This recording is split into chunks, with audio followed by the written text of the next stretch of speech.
Šodien ļoti gribu šokolādi, tāpēc parādīšu, kā es cepu savu tumšās šokolādes braunī ar daudz dzērvenēm, mandelēm un, protams, šokolādi.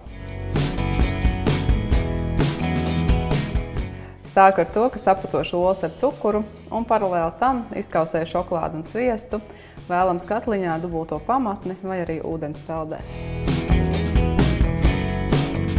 Braunijam man patīk vairāk izmantot brūno cukuru, bet, protams, ja mājās nav brūnais, noteikti var izmantot arī balto. Tad beru cukuru pie olām un putoju.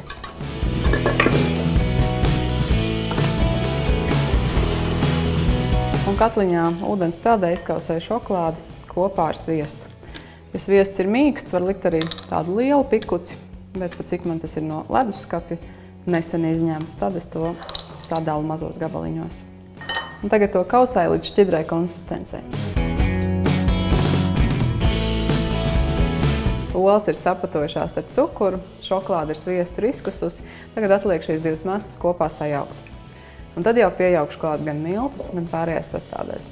Ar šo katliņu ir tā interesanti, jālej it kā ar labo roku, kaut arī ar labo būtu vieglāk maisīt. Bet tāds ir tas katliņš, jo ja es to darīšu ar kreiso roku, tad ielīs iekšā ūdens. Šokolādi ar olām sajaucu līdz viendabīgai masai, un tad pakāpeniski sākušu pievienot miltus kopā ar cepamo pulveri. Tiem, kam negaršo tumšā šokolāde, braunī var cept arī no baltās vai piena šokolādes. Un tad jau tas nebūs vairs braunīs, bet laikam to varētu nosaukt kaut kā nedaudz savādāk. Pievienoju arī klāt cepamo pulveri. Braunī pagatavot tiešām man šķiet ļoti ātri un vienkārši, un nav arī tam daudz sastādējis. Kad miltu un cepamais pulveris ir iemaisīts un ir izveidojusies tāda kremīga, spīdīga un viendabīga masa, pievienoju dzērvenes. Šīs ir kaltētas dzērvenes, var izmantot dzērveņu vietā arī rozīnes. Rozīnes vai dzērvenes var arī pamērcēt rumā, tad braunijām būs vēl jo īpašāka garša. Un iemaisu arī mandeles. Šodien es ņēmu mandeles, kuras ir karamelizētas, nedaudz ar cukuriņu apkārt. Var izmantot arī parastās, vai arī jebkuras riekstus, piemēram, Indijas rieksti derēs ļoti labi, kā arī lazdu rieksti, bez miziņas.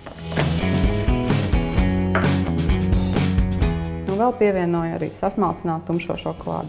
Man patīk, ka braunijam šokolādi jūt daudz, tāpēc šo nežēloju. Esmu sasmalcinājusi aptuveni 100 gramus, un to visu pievienoju klāt un kārtīgi izmaisu. Tagad, kad tas viss ir sajaukts kopā, to leju uz pannas, kurā ir ieklāts pergaments un pārkaisīti milti. Man šodien būs tāds plānais braunijs, bet ja jums mājās ir dziļāka panna, tad dubultojiet šīs sastāvdaļas un jums sanāks biezāks braunijs. Bet tad arī tas būs ilgāk jāpacep. Nu, lūk, mans braunijs ir izlīdzināts pa pannu, tagad to lieku krāsnī uz aptuveni 15 minūtēm. 15 minūtes ir pagājušas, visa virtuve smaržo pēc braunī. Tagad to ņem ārā un atdzesēju.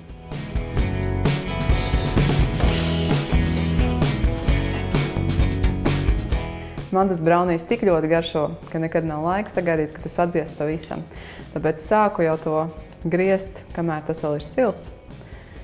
Un to var arī glabāt kādu nedēļu, ja sanāk, protams. Man tas nekad neizdodas. Karsts braunijs ļoti labi derēs kopā ar kādu augstu saldējumu bumbu. Savukārt atdzisis, piemēram, ar kādu sarkanu vīnu. Pirmais gabaliņš vienmēr ir apēšanai uzreiz domāts.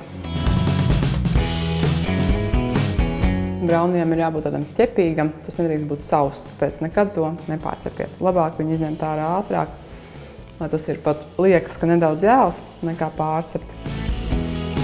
Un tā, lai skaistāk, to pārkaisu ar kakao pulveri. Nu, lūk, mans šokolādes vakars var sākties. Es jums noteikti iesaku uzcepiet brauniju.